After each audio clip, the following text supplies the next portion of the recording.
we introduced September last year Razer Sensa HD Haptics, which, as you see in the name, it uses this wideband technology. But what is the core point? The core point is that also the DualSense controller fundamentally is stereo haptics focused on your hand, right? What we want to bring in is a full body immersion.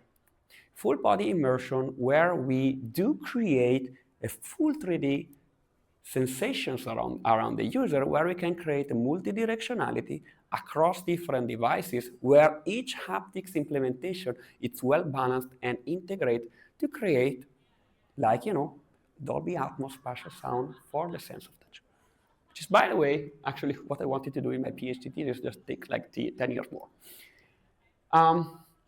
And we do have a line of product that allows to achieve that. So we are not a big fan of vests and such things, because we want to create products that people use at their home in the standard way that they play. But with Razer Freya, which is our seat chair mat, the headphones with 2 haptic actuator, and the controller, we are able to create a 10-channel pinpoint accuracy system that allows us to create a spherical, completely 360 spherical capability to have the sensations turn around you. And what we are phenomenally surprised is how much game studios love this thing. Within 9 months, we already have more than 100 titles fully supported with multi-directional haptics already on the market. And we have incredible titles like Marvel Rivals, you probably know it, with which we have more than 700 multi-directional haptics effect integrated at launch.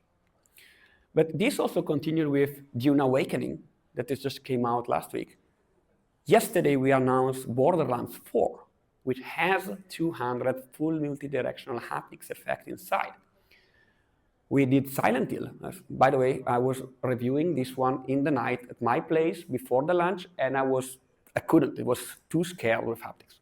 So we are really working with the games designer to create these deeply emotional and connected experiences, leveraging the sense of touch. This also works phenomenally well for a large palette of games like sim racing games. This is Assetto Corsa Evo. And this is a testament from us where this technology serves the creative intent of the game studios. And as you see, the largest production are very, very sensible to that. Because that's how can we create a deeper immersion, right? What we're also very happy about is that, you do something, but if the end customer or the press doesn't pick it up, it has a limited value. We see that also the press and the reviewer are very keen over evaluating this experience very positively. And specifically, this is like MMORPG, came out, 20 days ago.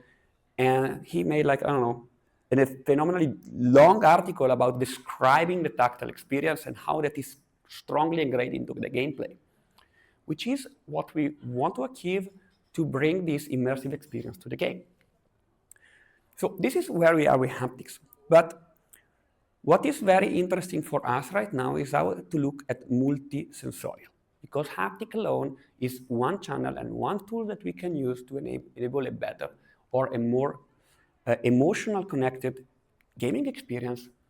That's why back at the GC, we launched WYVRN. What's WYVRN? WYVRN is our technology platform that game studios can use based on Razer technology to create more immersive and engaging game.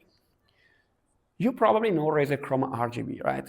RGB was probably introduced by Razer many years ago, and we are still a pioneer and the most widespread ecosystem.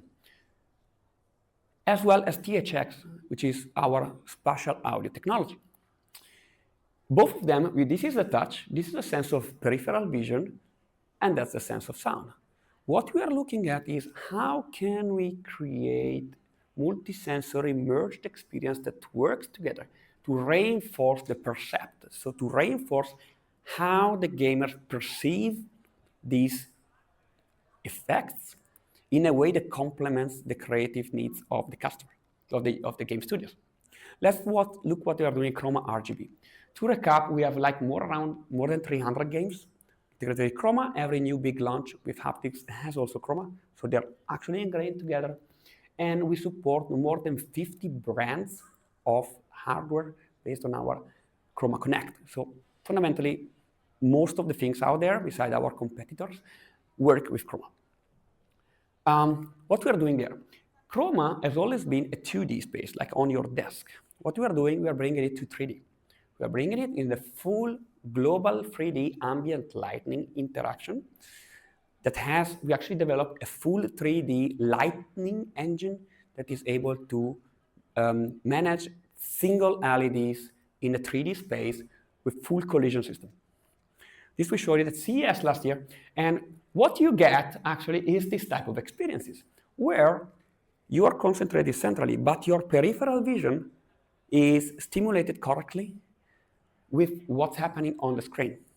Of course, this is not for everyone, but it's always easy to degrade an immersive experience to a least immersive experience. It's not actually always easy to do the contrary, to take a flat experience and make it 3D. So this, for us, like haptics, wants to be a reference experience that then gets deployed on many different hardware in a different, increasingly more complex or least complex environment. Another technology that we are refounded and developing much more in close correlation with the game studios partnership is the THX Spatial Audio Plus. THX is a brand that you probably know, which is part of the Razer group. We probably, if you have any Razer product of audio, you have a THX Spatial Audio on your PC. But since many years, we are building 3D audio technologies for integration into the games and games engine. We are very excited because we are developing a 7.1.4 fully integrated sound engine that we are partnering with game studios to be able to create, again, this 3D spherical immersive experience. And as you see, for us, the objective is to pass from a 2D landscape to a 3D landscape where the haptics, the audio, and the ambient lighting, so the Chroma RGB, are matched in 3D to create this sense of immersion. And we're just starting. And before moving to how we are using AI, I want to focus a little bit beside the ROI that you show with haptics. How does it work? What would the game studio can do to work and have access to these technologies? So one of the things that we want to emphasize here is that the reviewers and the user really do appreciate that. And we work with the game studios to supply our hardware to the reviewers to test in the most immersive environment. And that generates positive press coverage and social coverage from the reviewers, which can help maximize the success of the game. Secondly, we have a very large community. We have more than 30 million